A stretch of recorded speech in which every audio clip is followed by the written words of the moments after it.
네, 글로벌 투자를 읽는 눈 글로벌 ETF 트렌드입니다. 변동성이 높은 주식시장에서 이 안정성과 수익성 두 마리 토끼를 잡을 수 있는 대안으로 채권 ETF가 떠오르고 있는데요. 미국 채권 ETF는 어떤 종류가 있고 우리는 어떤 전략으로 대응을 해봐야 할지 오늘도 전문가 모시고 이야기 나눠보도록 하겠습니다. 정성인 키움투자 자산운용 부장님과 함께합니다. 어서 오세요. 네, 안녕하십니까. 반갑습니다. 네. 지금 저희 오늘 주제가 채권 투자, 이 채권 투자를 어떻게 해야 하냐에 대한 주제예요. 채권 투자에 대해서는 여전히 좀 많이 어렵다라고 느끼시는 우리 투자자분들이 많이 계신 것 같은데, 하지만 여전히 좀 안정적인 수익을 노리고자 하는 투자자분들에게는 또 많은 사랑을 받고 있는 게 채권 투자 아니겠습니까? 이 채권에 투자하는 방법이 직접 채권에 투자를 하는 방법과 ETF 투자가 있잖아요. 각각 장단점이 또 있을 것 같아요. 네. 일단 뭐 말씀하신 바와 같이 채권에 투자하실 수 있는 방법은 직접 채권을 사실 수 있는 방법. 이거는 이제 보통은 MTS나 HTS를 이용해서 증권사 어플이나 뭐 HTS에서 직접 매매하시는 이런 분들도 계시고요. 직접 매매는 개인이 직접 매매를 하시는 거예요. 그러다 보니까 당연히 장점은 뭐냐? 아무래도 비용이 좀 덜 들겠죠. 네. 예. 왜냐하면 남의 손을 빌리지 않기 때문에 그렇죠. 내가 수수료가. 수수료만 내고 할 수 있기 때문에 그래서 그 비용 구조는 어쨌든 그 증권사 어플이나 뭐 HTS에서 발생하는 매매 수수료 정도의 비용이 드시기 때문에 상대적으로 좀 낮은 비용이 든다. 네. 이런 장점을 가지고 있고 이제 말씀드렸던 간접 투자 ETF 같은 경우에는 제가 일하고 있는 이제 자산운용사에서 네. 대신 해드리는 거지 않습니까? 그러다 보니까 이제 대신하는 공짜로 해드릴 수는 없기 때문에 수수료를 저희가 일부 받고 하기 때문에 네. 이제 매매 수수료에 운용 보수가 조금 들어간다. 이 정도 차이가 있을 것 같고요. 그러다 보니까 이제 비용 측면에서는 상대적으로는 채권의 직접 매매보다는 조금 고비용 구조를 가지고 가겠죠. 그럼에도 불구하고 이제 굉장히 상품들이 좀 다양하잖아요. 특히 네. ETF도 이제 굉장히 상품이 많은데 투자자분들께서 원하시는 이제 상품을 고르셔서 투자를 하시면 된다. 이런 편리성 측면에서는 상대적인 장점이 있습니다. 그래서 뭐 다시 한번 정리를 해드리자면 직접 매매 같은 경우에는 이제 상대적으로 좀 낮은 수수료 이런 것들이 장점이 될 수 있고 또 세금 측면에서도 조금 이득이 있어요. 그 국채 같은 경우에 매매 차익이 비과세거든요. 네. 직접 매매하시는 분에 대해서. 그래서 이제 그런 장점은 있대. 단점으로서는 일단 종목이 많진 않아요. 채권 종목 자체가 많지는 않고 좀 어려워요. 국고도 예를 들어서 국고 30년도 종목이 굉장히 다양합니다. 네. 그래서 그걸 딱 보시고서 이게 국고 30년에 어떤 종목이구나 이런 걸 파악하기 좀 어렵다라는 단점이 있으시고 ETF나 뭐 간접 투자 같은 경우에 장점은 제가 앞서 말씀드린 바와 같이 좀 다양한 선택지가 있다. 그리고 조금 더 편리하다라는 네. 장점은 있는데 단점으로는 일단 상대적으로 좀 고비용이고 세금 측면에서 얘는 이제 매매 차익 같은 경우에도 과세, 배당소득세 15.4%가 부과가 되기 때문에 그런 차이 정도를 두 가지의 차이점으로 제가 말씀을 드릴 수 있을 것 같아요. 네, 그러니까 채권에 직접 투자하는 거는 아무래도 매매 수수료가 조금 낮고 하지만 종류가 조금 없다라는 선택지가 없다라는 단점이 있는 반면 ETF 관련해서는 편리하긴 하지만 상대적으로 높은 수수료와 함께 또 세금 부분에서 불리한 부분이 있다 이야기를 해주셨습니다. 관세 충격이 시장을 흔들어 놓는 가운데에서도 채권 개미의 진격 계속되고 있는데요. 국내 개인 투자자가 가장 많이 순매수한 해외 종목 2위와 6위 모두가 미국 장기채 ETF라고 들었습니다. 서학개미들이 이 채권 ETF에 저가 매수에 나선 이유 뭘까요? 네. 5월 말 기준으로 제가 자료를 보니까 굉장히 오랜만에 미국 장기채가 상위에 좀 올라왔어요. 네. 왜냐하면 그동안 이제 트럼프 정권 출범 이후에 채권형 ETF들이 수익률이 좀 안 좋다 보니까 이제 채권보다는 주식 쪽에 이제 관심이 좀 많으셨는데 앵커님 말씀하신 것처럼 지금 2위와 4위에 올라왔어요. 2위에는 많은 분들의 사랑을 받고 있는 세배 레버리지 TMF ETF가 네. 올라왔고요. 6위에는 이제 대표적인 장기채 ETF인 TLT가 올라왔는데요. 일단 미국 금리 자체가 조금 급등세를 보였거든요. 네. 네, 급등세를 보였고 특히 이제 그 중에서도 장기 금리 자체가 굉장히 많이 올라왔어요. 특히 뭐 미국채 30년 같은 경우에 제가 자료도 준비했지만 그래프 한번 보시면은 네. 5% 이상으로 또 다시 올라왔어요. 예, 굉장히 오랜만에 올라왔는데 그러다 보니까 이제 투자자분들께서 앞으로 또 금리가 내려갈 수 있다라는 가능성을 가지고 판단을 하신 것으로 보이고요. 어쨌든 금리 급등의 배경은 뭐 많은 분들이 언론을 통해서 접하셨겠지만 트럼프 정부 행정부의 대규모 감세 완 그리고 이에 따른 이제 재정 적자 우려가 굉장히 심화가 됐거든요. 그래서 5월에 그런 부분들이 조금 우려가 나오면서 일단 그 미국 의회에서 합동 조세위가 발표한 바에 따르면 지금 현재 이제 트럼프 행정부가 밀어붙이고 있는 감세안이 통과가 된다는 가정하에서 향후 10년간 정부 재정 적자가 한 2조 5천억 달러 이상 증가를 할 거라고 예상이 되어지다 보니까 뭐 이런 데이터들이 좀 나오다 보니까 아무래도 이 그 재정 적자 부분 그리고 이제 정부의 이런 이자에 대한 부담 자체가 늘어난다는 것 자체가 국채 발행을 좀 늘릴 수밖에 없다. 또 이에 따라서 발행이 늘어나기 때문에 당연히 금리가 올라갈 수밖에 없다라는 결과론적인 얘기들이 나오고 있기 때문에 그런 부분들이 반영이 돼서 이제 금리가 올라가면서 이제 개인 투자자분들이 장기 채권 ETF를 매수한 것으로 판단이 되고 있고요. 사실 비단 미국의 문제만은 아니에요. 최근에 이제 그 정부가 대규모 재정 정책을 사용하고 있는 뭐 일본이나 네. 독일 같은 경우에도 지금 장기 금리가 급등을 하고 있는 글로벌 커플링 현상이 좀 일어나고 있다. 네. 이렇게 말씀을 드릴 수 있을 것 같아요. 네, 미국을 비롯해서 일본이나 독일 등 주요국 10년물 이상의 장기 국채 금리가 동반해서 상승한 영향과 함께 아무래도 좀 채권 ETF에 대한 관심도 점점 뜨거워진 것 같습니다. 이 미국 채권 ETF 대표적으로 좀 들어볼 수 있는 게 TLT, TMF, SGOV를 꼽을 수 있는데요. 각각의 특징과 수익률도 궁금하거든요. 네. 뭐 일단 TLT는 많은 투자자분들께서 굉장히 익숙해 하시는 ETF예요. 그래서 iShares 20 플러스 이어 트레저리 본드 ETF. 그러니까 미국의 잔존 만기 20년 이상의 국고채를 담는 ETF다라고 보시면 될 것 같고 뭐 글로벌리 가장 유명한 미국 장기채 ETF다라고 보시면 될 것 같고 네. TLT 같은 경우에는 사실 수익률이 좋지는 않았어요. 왜냐하면 제가 앞서 말씀드린 바와 같이 지금 장기 금리가 계속 급등을 했다 보니까 네. 뭐 1개월 승률은 거의 뭐 2분 정도에 머무르고 있지만은 3개월 또 연초 이후를 보면은 뭐 3% 이상의 손실을 기록하고 있기 때문에 그렇게 소익률이 좋지는 않았고요. TLT의 3배 레버리지 또 우리나라 투자자분들이 또 이 화끈한 거 좋아하시잖아요. 그쵸. 네, 그래서 이거 되게 우리나라에서 핫한 ETF인데 TMF. 그러니까 TLT의 3배 레버리지 3배. 버전이다. 네, 장기채 3배 레버리지 버전이다라고 보시면 될 것 같고 당연히 수익률이 이제 3배 레버리지다 보니까 훨씬 안 좋습니다. 그래서 3개월 수익률이 마이너스 한 15% 정도 기록을 하고 있고 네, 이런 ETF들은 일단 기본적으로 야수의 심장을 가지신 투자자분들만 투자를 하실 수 있는 상품이다 보니까 네. 그럼에도 불구하고 뭐 요즘 최근에 자금 앞에서 말씀드린 바와 같이 자금 유입은 꽤 상당히 가파른 모습을 보이고 있고요. 그 외에 이제 SGOV 같은 경우에는 그 iShares에서 운영하고 있는 이제 0부터 3개월 미만의 국채 투자하는 상품인데 이제 초단기채라고 보시면 될 것 네. 같고 초단기채 같은 경우에는 그나마 수익률이 양호합니다. 왜냐하면 이제 금리 변동에 좀 무관하게 네. 어찌됐든 간에 쿠폰 금리만 가지고 이제 수익을 받을 수 있기 때문에 그래서 이 ETF 같은 경우에 지금 연초 이후에 한 약 2% 정도 수익이 좀 발생하고 있는 상황이고 중간에 이제 SHY라고 해서 1년에서 3년 국고채에 투자하는 상품이 있는데 이 ETF 같은 경우에도 한 2% 정도의 연초 이후 수익률을 보이고 있다. 이렇게 말씀을 드릴 수 있을 것 같습니다. 지난 12일에는 이 미국 재무부의 30년 국채 경매 결과 수익률이 입찰 전보다 낮은 4.844%에 낙찰이 되면서 시장 수요가 그래도 견조하다라는 것이 좀 입증이 된 것 같은데요.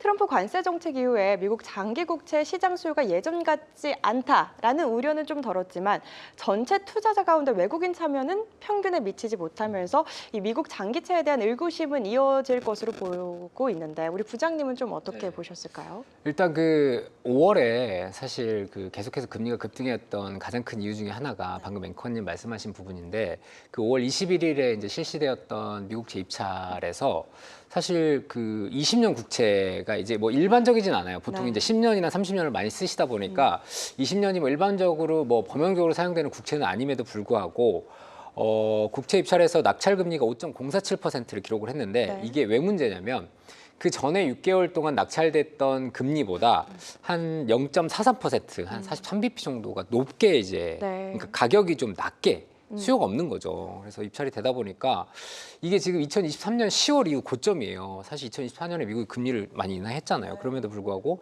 지금 이제 장기채 금리가 다시 5%를 넘어서다 보니까 이게 이제 굉장히 정말 미국채가 이제 안전자산의 지위가 흔들리는 게 아니냐. 외국인들이 더 이상 이제 뭐 채권 입찰에 국채 입찰에 참여하지 않는 게 아니냐. 그래서 뭐 작용단 얘기도 나오고 있고요. 그러다 보니까 이제 좀 문제가 됐는데 다만 이제 불행 중 다행으로 뭐 6월 11일과 13일 연속해서 이제 국채 입찰이 있었는데 여기서는 그나마 좀 강한 수요를 좀 보이면서 조금 소강 상태에 지금 접어드는 모습이에요. 그래서 6월 들어서는 조금 안정세를 기록을 하고 있기 때문에 향후 좀 추세를 좀 지켜보는 게 맞을 것 같다. 네, 이렇게 말씀을 드리면 좋을 것 같습니다. 이번 CPI 발표 이후에 시장은 연준이 9월 금리를 인하할 가능성을 좀 높게 보고 있는 것 같습니다. 트럼프는 연준이 금리를 1%포인트 인하해야 한다고 재차 압박을 하는 상황인데요. 우리 부장님 교수님께서는 금리 인하 시점 좀 언제로 예상을 하시나요?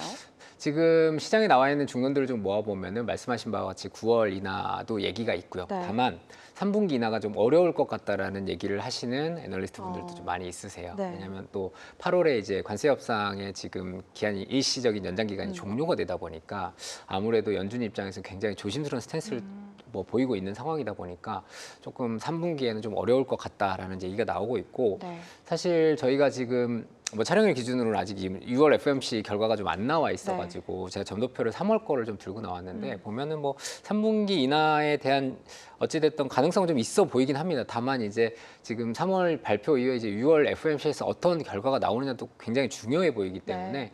아무래도 빠르더라도 3분기 말 아니면 3분기에 되지 않고 4분기까지 넘어갈 가능성도 충분히 열어놔야 된다라고 시장에서는 보고 있는 것 같습니다. 그렇다면 우리가 좀 미 국채를 매수할 만한 금리 수준은 어느 정도인지도 궁금하고요.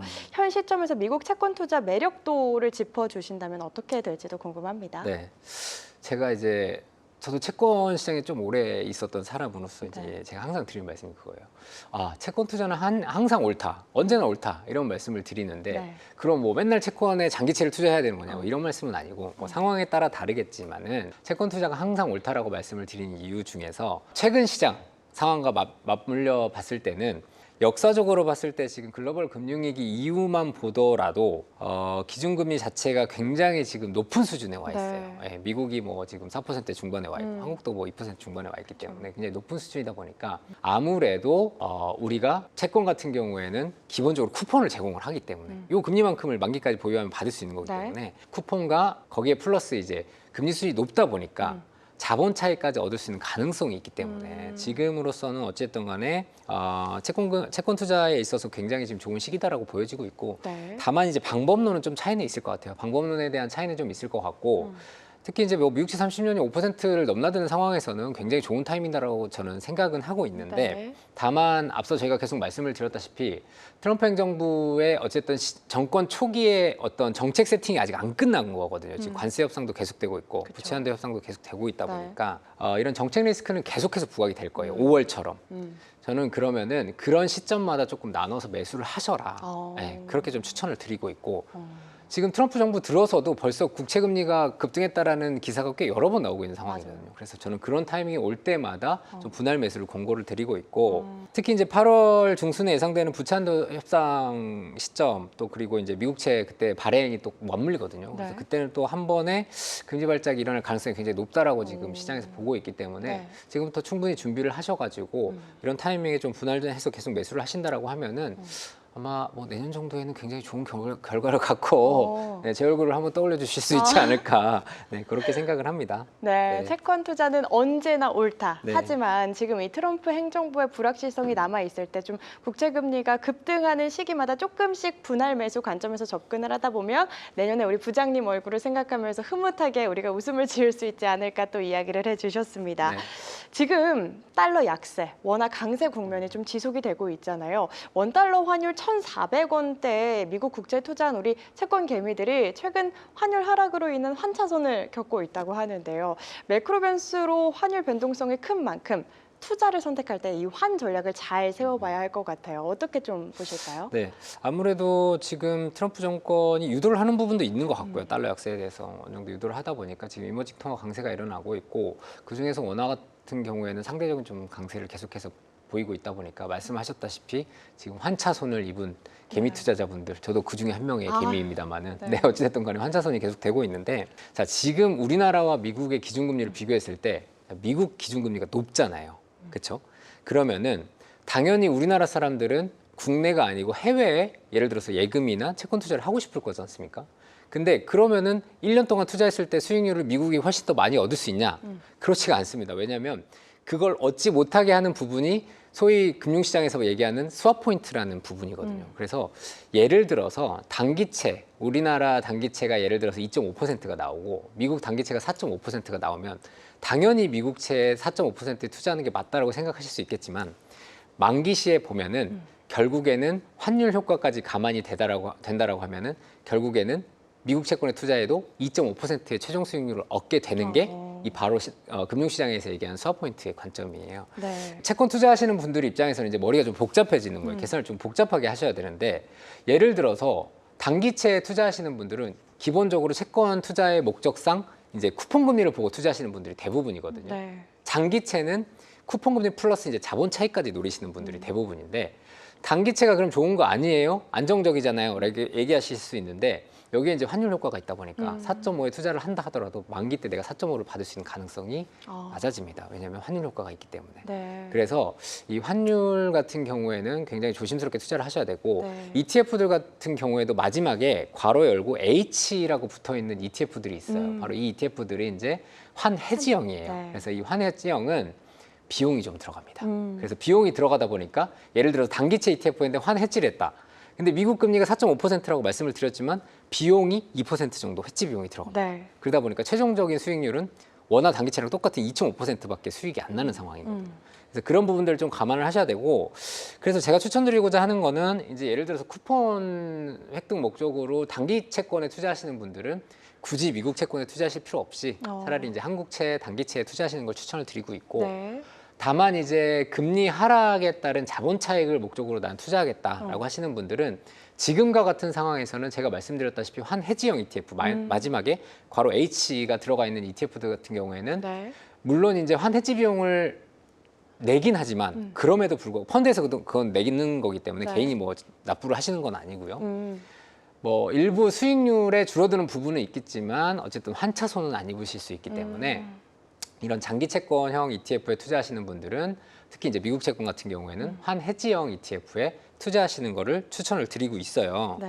그래서 제가 뭐 우리나라에 상장되어 있는 ETF들 중에서 대표적인 미국 장기채 ETF가 한국투자신탁운용에서 운영하고 있는 에이스 미국채 30년, 미국 30년 국채 액티브 ETF인데 네. 이 ETF 같은 경우에는 환해지형도 있고 환오픈형도 있어요. 그래서 이제 두 가지 종류인데 수익률표를 제가 한번 들고 나왔는데 뭐 이게 2월 16일자 기준인데 보시면은 네.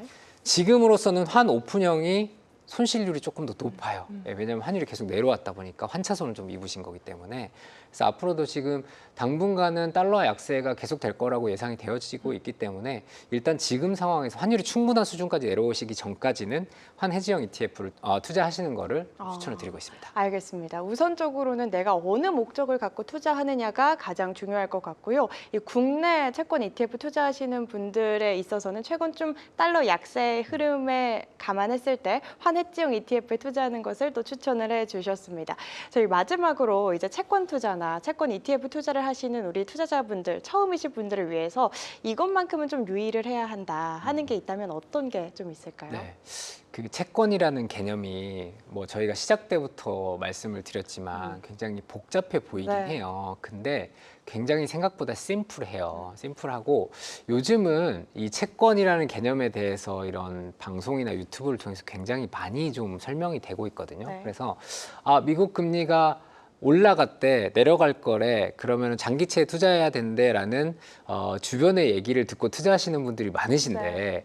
그래도 제가 이제 어쨌든 금융시장에 있는 사람으로서 한 가지만 말씀을 드리자면 채권의 개념에 대해서는 기본적으로 좀 공부를 하시고 금리가 내려가면 가격이 올라가고 금리가 올라가면 가격이 내려가는데 이게 무슨 얘기야? 사실 굉장히 복잡하게 들리는 얘기인데 굉장히 심플한 로직이거든요. 그렇기 때문에 바쁘시고 피곤하시겠지만 기본적으로 개념에 대해서는 좀 공부를 하시고 네. 그리고 상품에 대해서 좀 숙지를 하시고 투자를 하심으로써 좀 뭐 어쨌든 본인의 중요한 자산이지 않습니까? 그쵸. 금융자산, 굉장히 금융자산 중요한 자산인데 그럼으로써 좀 좋은 수익률을 좀 거두실 수 있기를 네. 희망해 봅니다. 네, 세계를 잇는 투자 글로벌 ETF 트렌드로 쉽고 안전하게 오늘 글로벌 ETF 트렌드는 여기까지입니다. 좋은 말씀 감사합니다. 감사합니다. 네. 수익률이 올라가면 채권 가격이 몰라요. 채권 금리가 내려가면 채권 금리가 내려가고 채권 가격이 올라가고요. 채권 가격이 올라가고 네.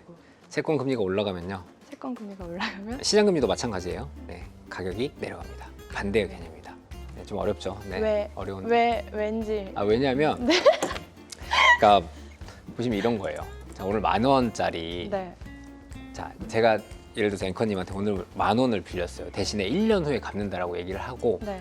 10,000원에 10,000원을 빌렸고 이거를 이자를 제가 10%를 주기로, 12%, 한 달에 1%씩 12%를 네. 주기로 했다고 가정을 해볼게요. 자, 그러면 오늘의 제가 이거를 이제 10,000원에 12%짜리 채권을 어쨌든 발행을 한 거잖아요. 사신 거죠. 저한테 빌려주셨으니까. 네.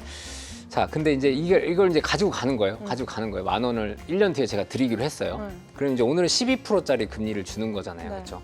자, 내일 됐어요. 내일이 됐는데, 자, 금리가 예를 들어서 시장 금리가 내려갔어요. 네. 시장에서 금리가 내려갔어요. 이자 줄어든 거죠. 네, 이자가 줄어들잖아요. 받을 수 있는 금리가 줄어든 거잖아요. 네. 자, 그러면은 1%가 내려갔어요. 그러면 앵커님은 제가 12%를 드리기로 했는데 시장에서는 10%만 받을 수 있어요.